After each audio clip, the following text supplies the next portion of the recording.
Colby Sharp, fifth grade teacher. Welcome to my channel where I try to help kids fall in love with reading. And one way that we do that is by adding amazing books to our school and classroom libraries. Today I'm going to be talking about how I decided which books to spend. I bought $100 worth of books from Bookalicious. If you want to buy any books from Bookalicious, I'll put a link to my favorite books from the last few years in the description of this video. And if you use my affiliate code, Colby Sharp, you'll save 20% off and free shipping. It's how I buy most of the books for my classroom library. So just for some context and how much money I get from my classroom library each year, something's on my shirt. We get $250. All K-5 classrooms get $250 to purchase books for our library. We also get $200 to buy whatever we need for our classroom from our principal. I use that to purchase books as well. I don't buy books at the beginning of the year unless they're like series and different things I need to buy. So these are actually this is the first $100 that I've spent about halfway through the school year. Throughout the year, I'm always adding books to like a little notebook page that I have of the books that we need based on what the kids are telling me, but based on what I notice that we're missing.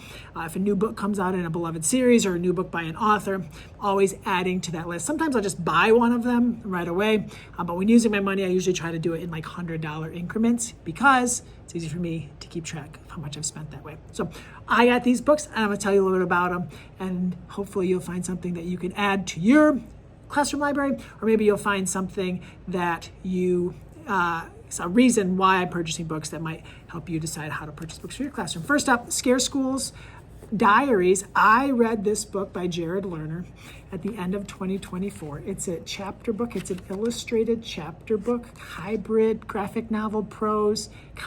It's awesome. Loved it. The kids are going to love it. So he came out with 2 books at once. So of course I bought both of those books.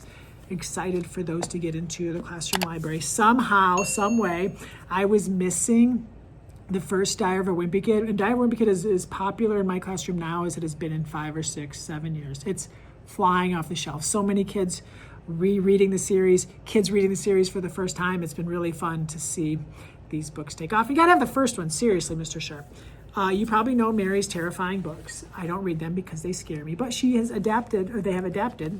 So we got Took, all the lovely bad ones. I wasn't sure where that the word went, and the Old Willis Place. But you know, if you're really into like these scary like horror books for young readers, like how fun is that?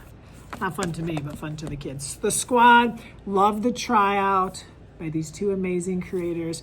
Excited for Squad. Cheerleading is also becoming more popular here in Western schools where I teach. We have like these different cheerleading clinics, and then they like perform at different sporting events, and there's about a bazillion of them, a bazillion kids out there. So gotta have these books, of course. Great. Kid in my class was reading the Grimm's books, the first 2 books she read, and devoured them. Like Joey Chestnuts devours hot dogs at a hot dog eating contest. So we didn't have the 3rd one. So I got the 3rd one. She's actually reading one of his other books right now, The Inquisitor's Tale, the Newbery Honor winning book. So she's excited to have this when that's done.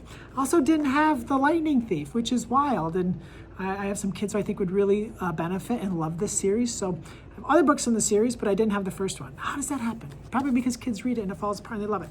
And then a book that I was trying to book talk to a kid one day, Timid, this beautiful graphic novel, probably my favorite graphic novel of last year, by Jonathan Todd, at least one of my favorite graphic novels from last year. I was trying to book talk it to him, and then I couldn't find it. So those are the books that we got. So, you know, we're looking for great authors, great series, beloved favorites, books that we're missing. So many great books, adding them to the classroom library. Excited to continue to create a list so that here in about a month or 2, when I'm ready to order some more books and kind of like refresh the collection, once again, we'll have that list and we can just throw them in a cart. I'll use my own affiliate code, Colby Sharp, at the Bookalicious checkout and save some money so we have as many awesome books as possible. Thank you so much for tuning in. Made it to the end. Please consider subscribing to the channel. We're trying to get to 20,000 subscribers in 2025. It means the world to me. You're amazing. Thank you for helping kids find a love of reading. My name is Colby Sharp. Hope you have an awesome, fantastic